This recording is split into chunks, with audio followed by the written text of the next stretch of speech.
Hello, welcome to PodRocket. With me today is Noelman Chow, our engineer. Welcome back, Noel. Oh, yeah, thanks.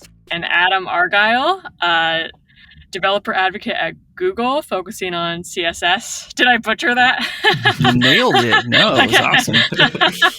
Okay, cool. Thanks for joining us, Adam. Can you start? Just tell us a little about yourself and kind of what you're working on.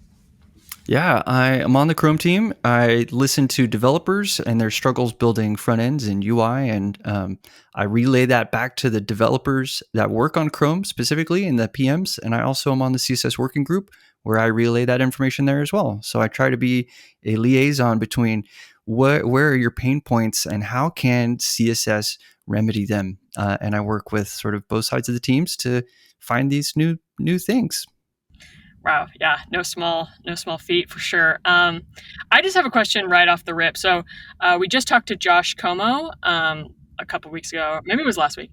And he was on a podcast. He was talking about how on Twitter, there's kind of like a constant drumbeat of like CSS sucks. And how do you kind of like feel about that? How does that fit? Does that fit into your feedback loop? That sort of stuff. Absolutely. So yeah, when I started, I knew that walking into it, I was like, and I've known this for my whole career, that people are like, ooh, you like CSS? You must not be very good at code. Do you even know what Node.js is? And I'm like, seriously? Are you? Okay, whatever, fools.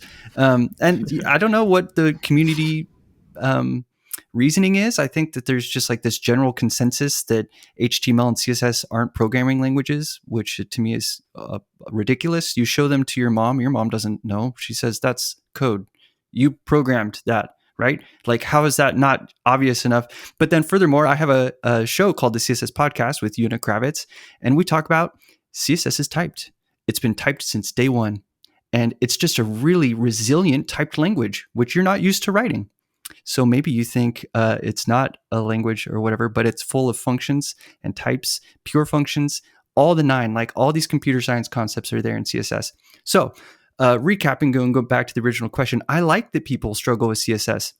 What's weird is I think it's just okay for everyone to be really vocal about it. Like no one tells anyone else that TypeScript is hard. Everyone goes, oh, TypeScript, I just love it. Everything it's doing for me in my workflow is so good. And meanwhile, they're in the background going, oh crap, why are my types working? I extended that thing and now it's all doing weird stuff and I have to go hack TypeScript to know my TypeScript. And anyway, so they're like struggling in all these other languages like Rust is hard and everyone's like, I love the struggle. But for some reason, the struggle with boxes just really, just people hate it. They're just like, I just want the box over there. And I've spent 5 minutes on it and I'm super frustrated. And I'm like, you just spent 8 hours on Rust and TypeScript. Like, why is 5 minutes in CSS such a big deal? But anyway, a lot of it is valid. Things are hard. Centering is hard. There's a lot of different ways to center. This drives people nuts. They're like, I just want center. And you're like, sorry, what kind of centering do you want? Do you want, vertical and horizontal? Do you want it dynamic? Sorry, this is not an easy one. I know it sounds easy, but anyway, I like that people struggle with it. It also makes me think that I'm somehow doing something extra difficult, like, wow, you're good at CSS. That really is something. I'm like, it's not, but whatever. It's like just being good at any language. So from my perspective, I'm like, people dink around and they tinker and they bump their head against every language they ever write all day. And for some reason, everyone's just cool with saying CSS is stupid or whatever. And they're just like, it's hard. And look at me, the cascade, I hate it. And they're like, okay, well, you like inheritance patterns, right? Like in JavaScript, like, why don't you, whatever. So anyway, I just think it's a little misdirected, but it's okay. And I like to hear the feedback because it can inform the language to become a better language at the end of the day. And everyone has the right to their own opinions. So I'm happy that folks feel very free to voice their mind about it. But yeah, those are my little 2 cents on it, I guess. Totally. Yeah, I guess, I feel like people have a tendency maybe to not kind of fully grasp the inherent complexity in just making things look nice. And that might lead to like a lot of that frustration out of the gate. Like, I don't know. I've talked to a lot of devs who would probably say that CSS is kind of like a necessary evil, maybe like they just want to build their thing. And then, like, oh, I've got to make it look decent too. And I feel like that might be where some of that frustration comes from. Do you kind of get that vibe as well? Or do you think like I call it, it's that people want, okay, so programming for a server is so much different, where you're the consumer of your code and the validator of your code, the thing that says you did the right thing, like your function is good. A server is so obvious and blunt and straightforward, right? And it's just like, you're just like, hey, I requested this thing from you, and it goes, hey, I give it back to you, and you're like, if I ask you in the right way, it comes right back the same way every time. That predictability, that reliability, that is awesome stuff. But when you go to the front end, who consumes your work? A person. And people are subjective, and people might not like what you did, and that's frustrating to someone that just spent 4 hours making a good piece of UI, whereas the server never complains. The server is like, I returned it to you again exactly as you requested. And it's just a simpler consumer. And so as a front end person, you're sitting between a human that needs to use it and a computer that needs to read it and understand it and draw it. You have more things to think about. And design is hard, and people don't like that. They think whatever, I could riff on that. But yeah, I attribute it to this, that a person is much harder to build for than a computer. And most people are building for computers all day. And when they have to go build for a person, it's frustrating. And I understand that. So I don't know. I was going to say, do you feel like the pressure to have everything, like I was looking at the CSS podcast site before this, and I was like, oh my gosh, it looks so pretty, it looks so nice. Do you feel like the pressure to have everything you do be like super well designed, kind of because of your thoughts around this? Right. Yeah. And I'm like, I'm the CSS dev rel of Chrome. You better be super dope at CSS, or else what the heck are you doing? Yeah, I totally feel that. But at the same time, I'm super humble about how hard it all is. Like, or I just think it's more relatable. Like I have zero interest in appearing to be the turbo master of CSS. It's more interesting to me to be like, hi, this stuff is hard, and I can help you work around it and debug it, and I'll help you get to the solution. But I bump my way around it just like I do in any other language I write code. So yeah, back to this, circling back to like, I don't write JavaScript perfectly. Do you sit down and write perfect React? Kudos to you. I'm actually not jealous. I think that's a little weird. I think that normal people struggle even if they're good at something. And an advanced programmer is really just a collection of failures, in so much that they fail less now than they used to. So I'm totally willing to fail publicly. But yeah, at the same time, my tweets make it look like I am a super wizard, because I'll be like, look at this super sick design thing in like one line of CSS. And it's not very realistic, because yeah, production is never ideal, right? So anyway, and that's the other thing. Yeah, we have this like differentiation between like ideal code where it looks simple, and then you get to reality and like production, and production's always packed with all these edge cases and stuff like that. And I don't know. So anyway, I guess, yeah, I kind of, when I think about, wrangling that and like the complexities of production, I guess in my early days of CSS, it's better now, I think, than it used to be a long time ago. But I always felt like it was an exercise in like edge case wrangling in a very frustrating way. I'm struggling to think of examples, but just be like, oh, yeah, this works 90% of the time, and then this one thing breaks, and I fix that, and it breaks something else. And when I'm coding, it was always like, oh, I can write a test and like get all the these easily done, easily covered, so I can understand everything that's happening. And I felt like with CSS, a lot of the rules I was writing would end up breaking other cases. And again, I think that's better now. But do you think there's anything, any merit to that argument that like it is just inherently more frustrating sometimes because there's so many of those little, like, there's so many possibilities. The canvas is so large, right? Like there's so many dimensions and accessibility options and all this stuff that can go haywire. Oh yeah, the task that CSS is tasked with is enormous. It's much more complex than just a JavaScript function. Mm-hmm. But even JavaScript functions get wiggly too, right? Where you're like, you're talking about whack-a-mole, where you're like, aha, bug over here, and then you hit it, and another one pops up over there. You're like, hey, what the? I just solved that, and then it's like it happens forever. CSS definitely feels like it has that a lot because of this like global nature of things, and even with components, really this comes down to inheritance, polymorphism, just the way that we sort of like create and share work. It's really hard to predict how like all the threads of a shared property of, maybe it's a display property or maybe it's a color, to see the trickling effects of everything. Whereas like, yeah, JavaScript or in like a typed environment, this is actually why types are so important to people. It's like a refactor concept is you can trace this usage through all the different components and functions that need it. And then you can know the impact of your adjustment. And CSS, it's harder to know that stuff. We have custom properties and maybe you have like visual regression testing and stuff like that, but it is much harder to track down the impacts of a change of code than it is in JavaScript. And that's because of the multiple viewports that something has to be shown within, right? You have a small viewport like a phone, large viewport like a desktop, a screen reader experience, a keyboard experience. I have all these different contexts: dark mode, light mode, reduced motion, the matrix that you're expected to handle with some CSS is so much more vast than JavaScript. And naturally, it comes with complexity and more moles to whack, I guess. Yeah. Yeah, exactly. Yeah, the balancing, I think, of the isolation, I think, is just, it's a hard thing to do, and like that's probably not how we approach a lot of problems. When we come into these things, like thinking about all the edge cases first, like, no, I just want to put this thing in the middle of the page, right? And then like it kind of all, like you said, kind of gets derailed from there sometimes. So yeah, I totally empathize with that. Yeah, that transition from ideal solution to production it's always frustrating. But that's okay. Yeah, your JavaScript does the same thing. You had a function that you didn't even have to do the return brackets in your JavaScript function. You're like, just a one-liner. Bam! Look at that simplicity. You can share this function, and then all of a sudden, like someone shows up, like, hey, the user did this thing, and you're like, well, why'd they do that? They shouldn't do that thing. And now you have to go write an if statement in there. You're like, add this stupid little if in here. Now I have to write a test for the if statement. Otherwise, the line of code isn't tested.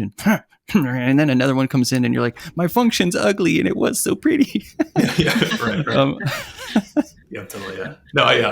I apologize for derailing us slightly. It just, these kind of, I don't know, philosophical, ideological discussions are always like feels related to me. Yeah, it's good. It's good. I'm curious. I feel like I always hear this, like, do you think designers should know CSS? Like, where do you think design kind of fits in like this space? Do you consider yourself a designer? I guess kind of where does all that fit in? Nice. This is a good big philosophical question as well. Yeah. My answer is yeah. And I have lots to say. I'll try to stay succinct. I think that some designers, oh man, how do I start this? Let's start with phases. I like to think about people and projects in phases. In early phases, a designer should not code. In early phases, a designer is optimal expressing, ideally. And I want them to live in a world that's unfettered, that is free to express the right way without the limitations of any code. And that's the phase that we're in. We're in an expression phase. And the code can be in a similar way. Maybe it's sloppy and loose and doesn't have a framework or whatever. But as you get a V1 and it turns out that people like it and something's steady, you start to harden your ideas and you harden your concepts, and then you make a design system. And now you have a new role as a designer, or you hire a new designer to manage the design system. And you can leave the expressive designer, which is, let's just call them graphic designers right now. You can leave the graphic designer to continue graphic designing. That is a valuable thing still in your organization, that someone is zero code, but is very good at making something pretty, because they are very different. But then you have the systems designer that is going to go in and make things pretty, and a system, which the system naturally starts to hinder the expressiveness of something. Now you see the tension that I'm getting in the phases that we're working through. Eventually you get into a space where your app is so hardened and you're on V2, V3, and now you've got all these CI/CD workflows and you've got visual regression testing. You're building up all this infra around your core experience. You're less in an expressive workflow, and you're now into this like tighter workflow where a designer who wants to get anything done needs to write code or be conscious of the tokens, or they are too detached from reality. And so you get into this new phase where the delta between the expressive artboard reality and then the reality in your app is just too great that the artboards could chase this forever and they'd never be as high fidelity as the actual app. So a new designer needs to show up, or you hire someone new that can work more directly on the code. Maybe this is a UX engineer. It's pretty much where I think I am, where I sit very much between a designer mentality and a developer mentality, and I try to find the harmonies and I make sure the user experience is benefiting. I'll stop there. No, yeah, no, totally. I mean, I feel like it would be hard. I'm neither a designer nor an engineer, but I feel like it would be hard. Like, this is what I know how to do, and then this is what it needs to look like. But all of a sudden, it kind of like I do like what's kind of in the middle, and it's like the two had a baby, and that's what the outcome is. Yeah, you're like too concerned with implementation details that it's hindering your expressiveness because you're trying to design for what's going to be codable versus what it should look like. And yeah, so I like having designers around that don't know code because they push the code into better, cooler, more unique things. They just naturally are thinking outside of your box. And that's awesome. And you need those folks around. And you might also need a different type of designer around that knows more code. So I don't think that there is one that is better than the other. I think depending on the phase that you're in and depending on the size of your team, you should have both and all of them in the same team. I'm curious, kind of what is like what is your team working on, or what's kind of the what's the push for CSS in the future? Nice. Yeah, we have the CSS podcast is still going. We've got 40 something episodes or something where we cover really core concepts and we go into them in very computer science mentality. I think it's a healthy study for beginners and non-beginners. I think you'll find something in there. So that's continuing to go out. I have a show called GUI Challenges on YouTube that's through the Chrome developers where I build a piece of UI. I'm like, hey, let's just get down to it. Let's build, like I built split buttons a couple months ago. I built a 3D game menu last month. I have a toast episode coming out in a few weeks. And then my whole thing of it is I'm like, I'm going to build something that is dark and light theme appropriate, is motion respecting. So if someone has reduced motion needs, I'm not going to, make them sick. I'm going to make sure it's screen reader accessible. And I usually make it so that it's internationally accessible also. So right to left works, and maybe even Japanese or Chinese top to bottom, right to left type of thing. And then I'm just like, hey, here's how I built it. I pretty much give you all the code, and I'm like, who wants to turn this into a component in their favorite framework, or who wants to show me their way to build this thing? And so by the community coming together, we can grow together by seeing all the different expressive ways that we can get that done. And then we also, so as a team, we have Learn CSS that's coming out, or we've already released a bunch of modules on web.dev. So you can go web.dev/learn CSS, and you'll find modules that match. So it's like articles and visual demos that match the podcast episodes. So you can listen to the podcast and follow along with a demo, an article set, or just go through the article. And I don't know. Anyways, we have those coming out. There's more modules coming out there. We had Learn Responsive Design just came out. So we're trying to help designers understand their capabilities that they can use on the web. So like even comes down to like, how do you do responsive images? Images are super hard to serve these days. If you're using the picture element, you can swap sources, you can swap source sets, like the list goes on. And so there's like art direction that happens at the code level. And how do we give designers that knowledge? So we're working on that. We've also got lots of stuff coming out of the DevTools. So the DevTools, we have a little SWAT team internally that works on design DevTools and how to make designers more integrated in the DevTools. And so like 6 months ago, we launched an angle tool. Anytime you see an angle in the DevTools, you can now click a little widget that pops up a GUI. So a nice little sundial or a clock shows up, and you can just rotate the angle right there live. You don't have to know CSS. It could be in radians, it could be in degrees or whatever. The designer can pop it open and just rotate it and be like, this is the rotation it needs to be. And we just did the same thing with lengths. So if you see pixel values in your DevTools now, you can now drag a length value just like if you're in Photoshop. And it's really powerful for just going in and trying things out, being expressive, making adjustments. And then you can also change the unit. So we added a unit switcher in there as well. So you can hover over the unit, swap to characters versus rems, and try out how those different things work. And also just explore what your units are. So we have dev tools that we're working on. We have like more stuff. Our team has been really busy, and we have like an exciting thing coming out next month also. And I have a little side project that's coming out next month. There's a lot of stuff coming out of our team. It turns out CSS is like kind of on fire right now. I don't know if you're feeling it, but there's new stuff shipping like crazy. Have you seen what's in Safari with the color stuff? I do a lot of color work. The color stuff is so cool. We have CSS nesting hit a first working public draft. So official nesting anyway. We have developers who are going to start prototyping that in Chromium soon. The list goes on. Yeah, it's really exciting times. There's tons coming out. Thanks for asking. I mean, I think that might kind of segue nicely into like we have some notes on how like CSS is growing really fast. Kind of like you said, like there's so much happening right now.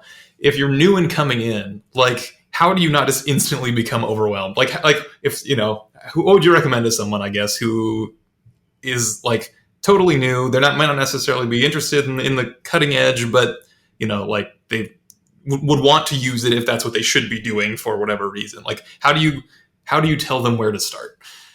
Yeah, just really quick too. So the quick answer is learn CSS is kind of our answer to that, where we're trying to make something that can let someone build up from nothing into something.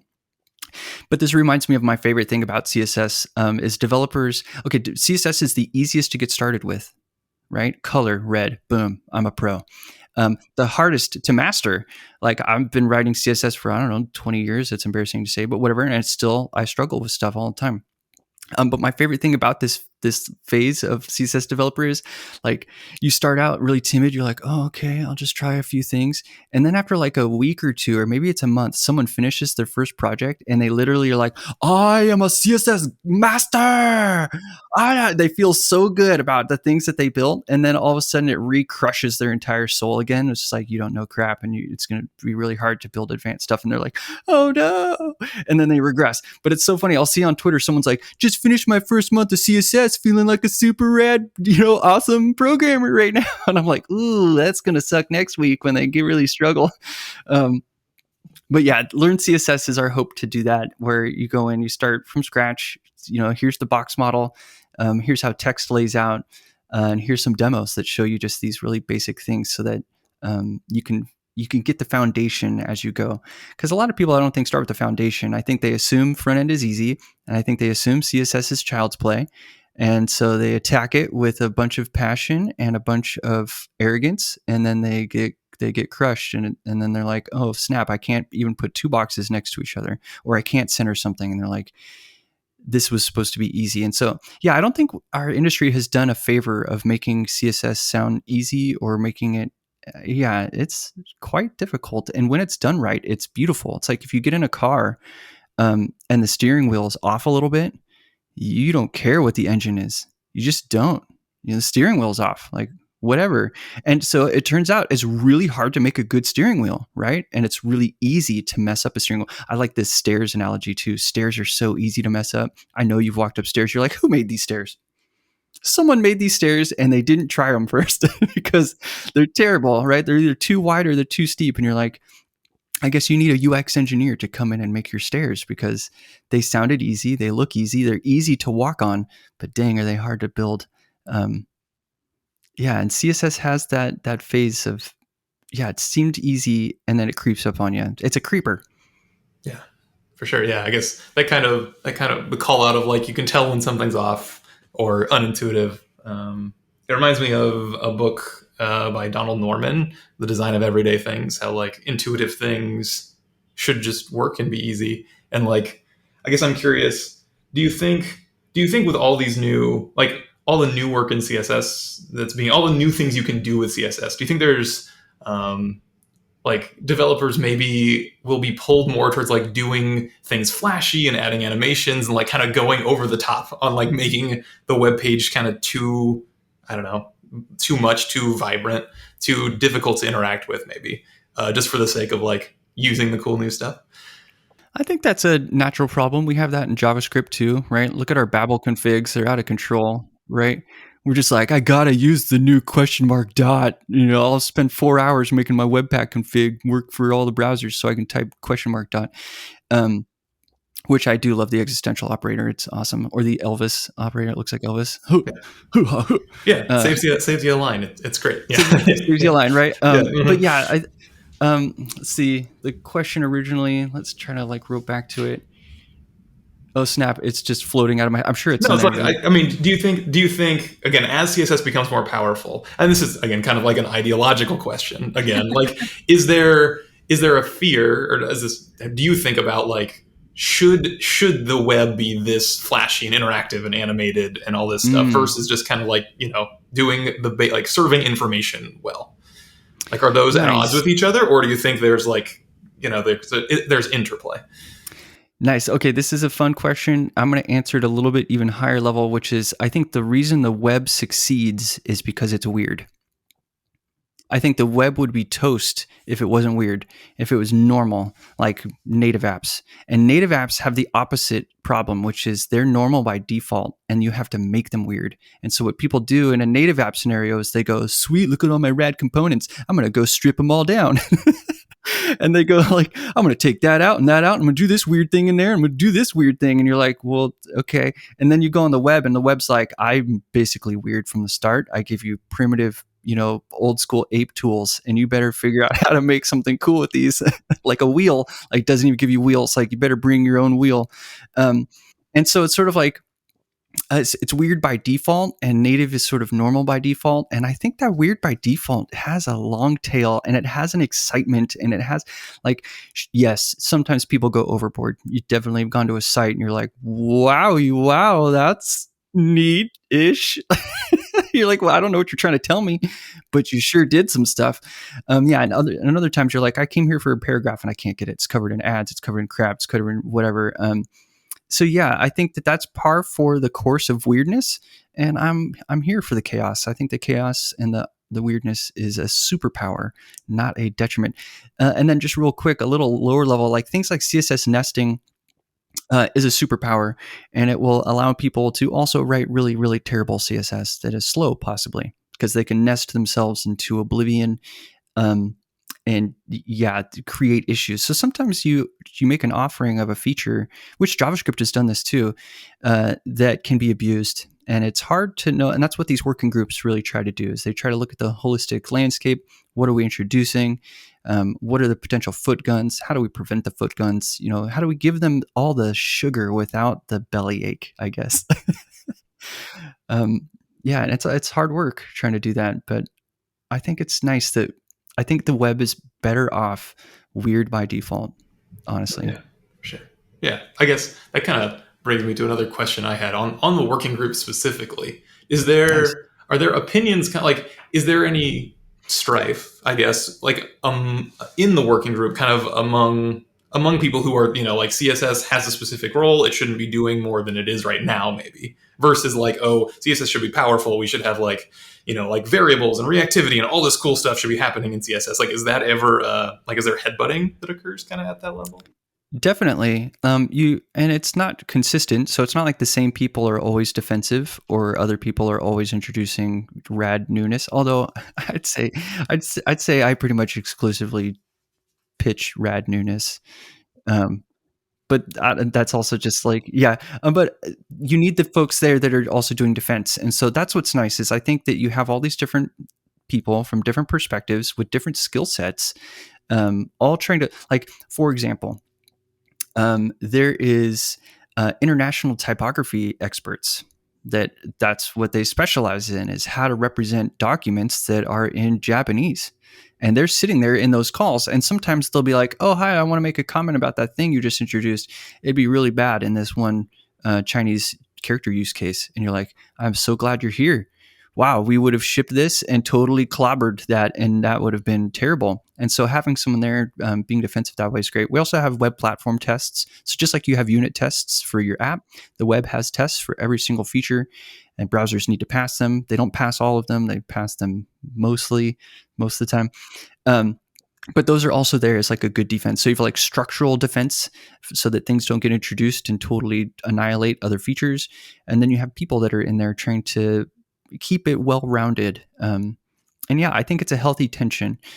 There's times where it can get really heavy. Yeah, where folks are like really passionate against something, and you're like, wow, why would you really be? And then, they express it, and I think it's got a really good open vibe to it, though. Yeah, good. Yeah. Cool. And again, yeah, I was just kind of reading, like, going and looking at like some issues and some discussion, and it all did seem like very cordial. Like everyone was friendly and it seemed very open. But I was just curious, like, if it ever got emotional, or people had really strong feelings that were It does, tricky to especially resolve in the sometimes. threads. I think the Yeah. GitHub issues is where you'll see some of the anger the most, which really is because trolls show up and they're like, "Hi, I didn't actually read any of the other threads, but I'm going to express my opinion right now, and here it is." And you're like, someone goes, "Oh God, just another crappy opinion that didn't even read the stuff." Like they don't want to deal with them. Sometimes people get booted. But I've seen a couple calls where like the moderator, so there's always like a moderator who's part of the working group, is just like, "All right, thank you everyone for your very passionate discussion. I'm going to pause this right now and we're going to put it in the parking lot," and or whatever. I'm curious where you think like adding to the complexity where like CSS and JS stuff comes into play, and like how you see that like going in the future. Yeah. CSS and JS is just a tool. I mean, you have to know CSS still. It's almost like another layer, like a preprocessor. You're just sort of like, instead of expressing your CSS that way, express it this way. And you're like, great, I still have to know what I need to express. And while it can help with a lot of things like scoping, naming, right? And people don't like naming their classes. Robo class names have been really great for CSS, like CSS modules. There sometimes introduces more complexity than was there before. Like I think sometimes now you have to trace some objects getting extended that got extended by another object, that now you're sort of like, how do I get my variant into this extended object? And you're just like, oh, this is a problem. This is a lot deeper than it used to be. Like my variants used to be in a media query and now they're in a funky string in a nested object in an extended object. Oh God, what did I do? But at the same time, I don't think these things necessarily stop people from succeeding or make them succeed. I feel the same way with frameworks. I'm like, frameworks, people make it sound like, how could you have ever built that warehouse without a framework, when they're standing next to like 10 warehouses that were built without a framework? You're like, people do it and they're fine and they're successful businesses. Like you don't have to use framework X or CSS and JS to have successful front ends. I think sometimes here's an opinion. I think sometimes we over project success on our tools, and we underestimate and undervalue the humans that actually made the tools do something.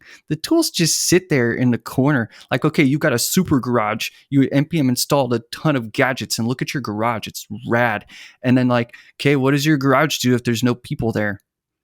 Nothing. It does nothing. Like people had to turn that into something cool. Like, can we give people more credit? That's basically what I'm here to say. It's like, can we give people more credit here? It's not React's fault that succeeded. It's not Next or Gatsby that made you succeed. It's not Emotion that made you a good front end CSS writer. It's not Styled Components. It's not those things. You were there. You sat down. You cared. You cared. You cared, and I thank you for that. And I don't care where you cared, y'all. If you cared about your CSS and JS, I'm happy. You cared about it. You gave a good UX. That's the goal. I think what we need to focus more on is that end user experience and less about our developer experience. That's I talked with Sean Wang, Swix, about this exact thing, DX versus UX, and that's a whole other topic. Hopefully that podcast episode comes out soon, but yeah. Nice. Yeah, I might have to check that one out. Like, I haven't really thought about those two ever being, at odds with each other. Like, are there any examples, I guess, that are easy to kind of conjure? Yeah, like here's my vibe on it is like DX, first off, is so much more than delivering UX.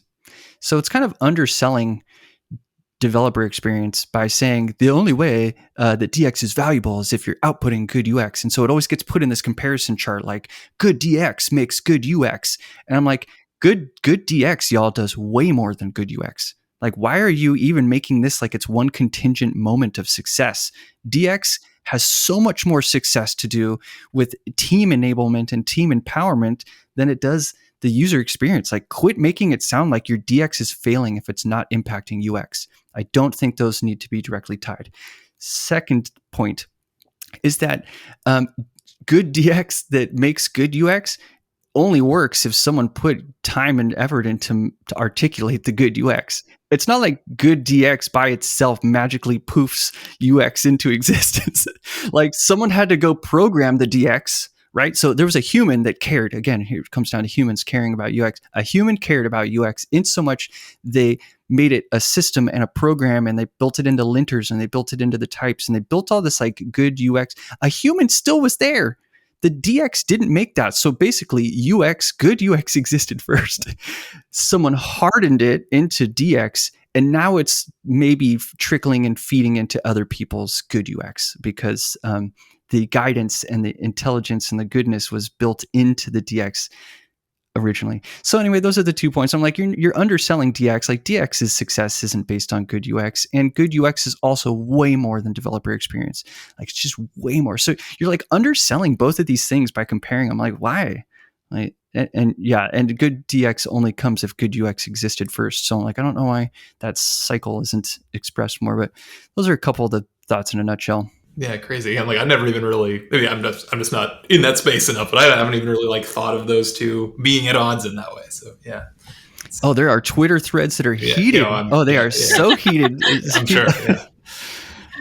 We'll have to link to that episode. Yeah.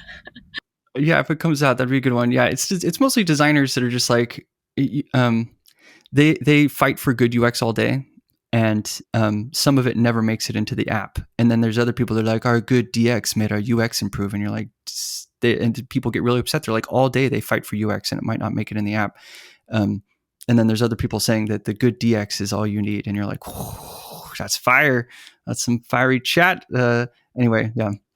Awesome. Well, Adam, thank you so much for coming on. Is there anything you would like to let our listeners know, or want to shout out someone who, Brian always asks this question. Brian's one of our other hosts. He always asks, is there anyone that you want our listeners to go look at their Twitter or look at their stuff? Nice. Yeah, check out Una Kravitz's work. She's killer. She's on my team as well. Lots of great CSS sharing going on there. She's got really great articles about like 10 CSS layouts that are in one line of CSS. Just like cool little tips and tricks. And she's a really great advocate for all the stuff our team is making. So yeah, check out Una Kravitz on Twitter. I think I did most of my shout outs just naturally in the middle of this. I shouted out, there was like a little spurt where I had like 4 minutes of just like shout outs. But yeah, I think the GUI challenges are really valuable. I'd love to see your contributions if you are an opinionated front-end developer and you've built a split button, you've built a stories component, I know you've built these things. Go share your style with other people. Show them how you built it, because it's only going to level up everybody around. So. Awesome. Well, Adam, thank you so much for coming on and joining us. And we'll see you around. Of course. See ya.